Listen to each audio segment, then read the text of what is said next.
Hi friends, welcome. We're going to be doing a super fun video that I think you're going to love today because we're going to go over the hilarious history of how some medicines got their names. I just learned recently how NYSTATIN, it's a butt cream, a diaper rash cream that we use, and how it got its name is very relevant for our New York population where I'm from. And I shared it on TikTok and people were like, oh my goodness, I'm going to follow for this series. And I realized, oh, I guess we should make this a series. So I did my research and I have a hilarious list of history to share with you. We're going to be doing them in alphabetical order and you will not believe how Viagra got its name. The first one we have is Ambien. Ambien is a medicine that we use to treat, can you guess? You probably use it?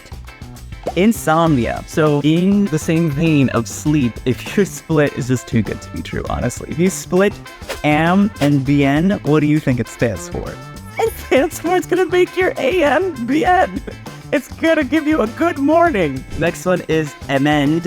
Now this one might be a little bit difficult because we don't really use this word in more colloquial usage, but it's gonna end M, so you're ending emesis. It's gonna help treat vomiting and nausea. Meanwhile, Flomax. So this one we use to help men who have benign prostatic hypertrophy and hyperplasia to be able to pee easier. So what it does is it lets them have a better flow. So it maximizes their flow, so it's Flomax. Next is LASIX. This one of y'all commented it, and this is what made me want to start this series. Like, there's no way this is what it stands for. And it is 100% true.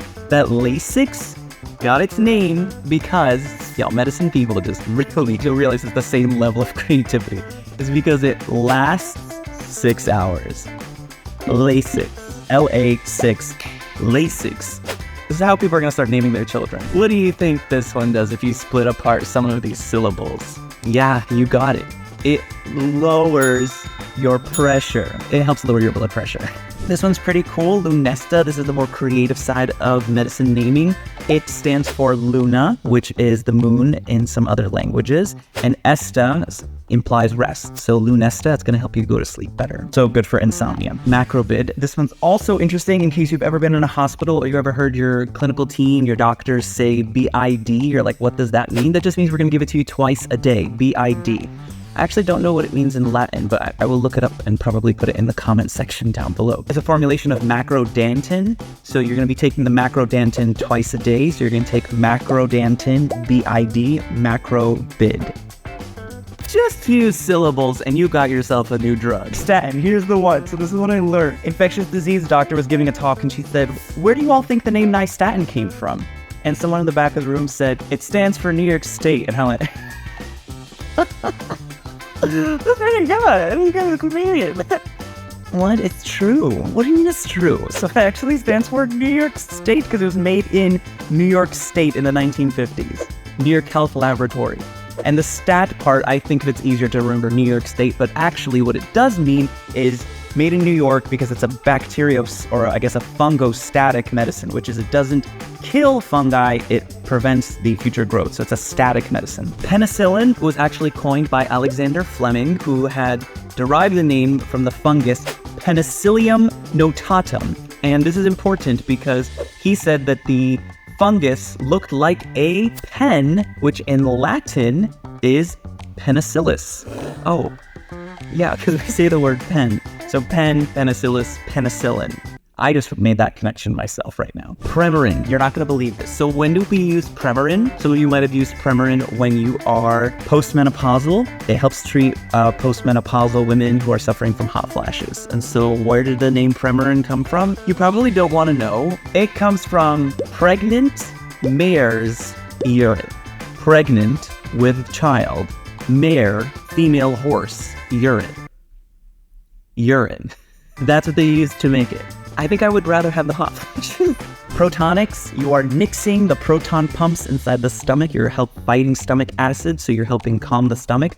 Proton nix. SYMBICORT is budesonide as well as formoterol, so it's supposed to signify the symbiosis between the medicines as well as CORT, which is corticosteroids, which is steroids. So you're having this combination drug that's going to help treat respiratory conditions. Tylenol, very common. Everyone uses Tylenol. It comes from the actual active ingredient, which in the for anyone who took organic chemistry, any pre-meds out there, God bleep. Actually, it was very funny. For a patient, I was going to get a medicine and it said no pre-meds, and I got very offended. Then I realized it meant no pre-medications, which we'll make a video, and I'll probably link it here, where we're going to talk about abbreviations in medicine and how they're rampant and honestly a problem at this point, but people just abbreviate so much, and you're like, am I reading code or is this a sentence? Tylenol, for any pre-meds out there who took organic chemistry, it comes from, do you know? N-acetyl, so it's the T-Y-L, para-aminophenol, so Ty-phenol. They ask you how you are, and you just have to say that you're fine when you're not really fine, but you just can't get into it because they would never understand. Ursodiol. Again, speaking of animals, urso in Latin is bear. So they used bear bile to make this medicine, URSODEOXYCHOLIC acid, which we use in the NICU sometimes. Your babies might have been on ursodiol, and it used to come from bear bile. Actigol is also from ursodeoxycholic acid, but that one works on the gallbladder. So since it acts on the gallbladder, we're gonna call it Actigol. Valium gets its name from vale in Latin, which refers to good night or farewell. Viagra. You ready for this? Viagra, the active ingredient in it is sildenafil. For anyone who's in medicine and you have to remember for exams, just think of fill as the final part of sildenafil, and that helps fill the veins and helps cause an erection. So that's one way that I remember it, at least as a memory tool, a mnemonic. In terms of the name, where it came from, it gets its name from a two-parter. So it gets vigor is the first part, which means physical strength and energy, as well as the big waterfall called Niagara, which symbolizes force and strength and famous invigoration.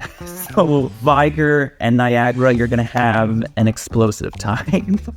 Lord have mercy. Warfarin, this one's pretty nifty and pretty sweet and quaint. It is from the Wisconsin Alumni Research Foundation, because a lot of the people who helped come up with the medicine were from that group, and that acronym is WARF.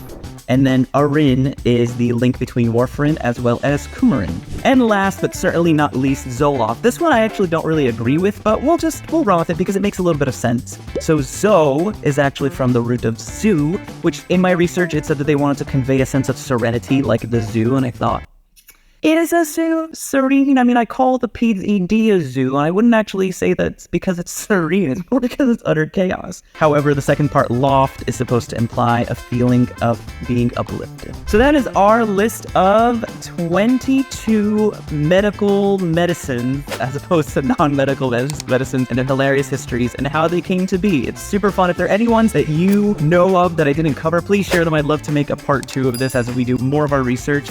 And also, if there's any here that really surprise you, or any medicines that you're taking and you just might be like, I don't know if I'm taking this anymore, or you might start taking because of this, I'm excited to read it down below. And as always, I'll see you in the next video. I was going to use my old outro from the other channel I'm on, but this is a different channel. So remember that you are loved, you are special, and go be magic. Come in for an internet hug. I love you.